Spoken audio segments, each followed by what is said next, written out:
Joining us once again is David Enrich. He's finance editor at the New York Times. His new book is called Dark Towers, Deutsche Bank, Donald Trump, and an Epic Trail of Destruction. It comes out tomorrow. David, thank you again. Thank you. Let me ask you about something that I kept expecting to happen at the start of the Trump administration, which I thought was going to be very awkward. The president takes office. We know very little about his finances, but we do know that he probably owes hundreds of millions of dollars to this one institution. That institution, at the time he becomes president, is expected to be in the crosshairs of the Justice Department. They had just been nailed, had to pay a huge fine in this Russian money laundering scandal. Yep. It was widely believed that the Justice Department, federal Justice Department, was about to bring a case against them for essentially that same crime. And that was going to be a big confrontation in terms of the independence of the Justice Department. Whatever happened to that case? Yeah, that is the million-dollar question. And so back at the tail end of the Obama administration, my understanding is that the Justice Department was close to bringing a criminal case against Deutsche Bank, actually probably charging the bank itself with a crime for its involvement in Russian money laundering.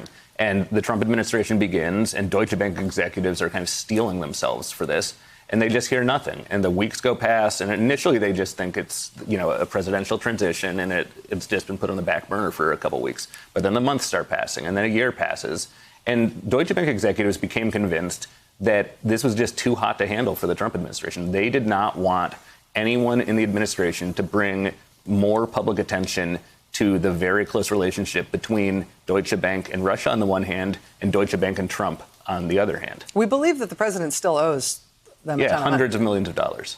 A Deutsche Bank spokesperson gave a statement to Business Insider in response to your book, saying, this is news to me. Here you go. Ready? While elements of the narrative seem to be exaggerated to fit into a storyline, we have long acknowledged and sought to learn from our historical shortcomings. That's the statement. What has Deutsche Bank said to you in response to your reporting here, particularly when it comes to what you just described, their ties to Russia, their admitted, confessed, and punished ties to Russian money laundering, and their simultaneous ties to the president?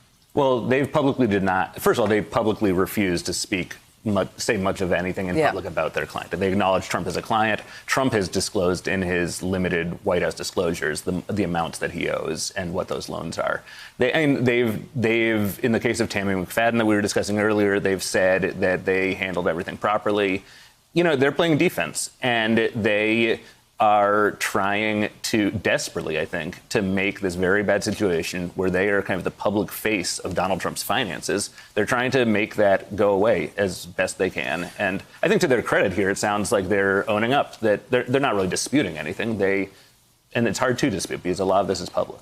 Hey there, I'm Chris Hayes from MSNBC. Thanks for watching MSNBC on YouTube. If you want to keep up to date with the videos we're putting out, you can click subscribe just below me or click over on this list to see lots of other great videos.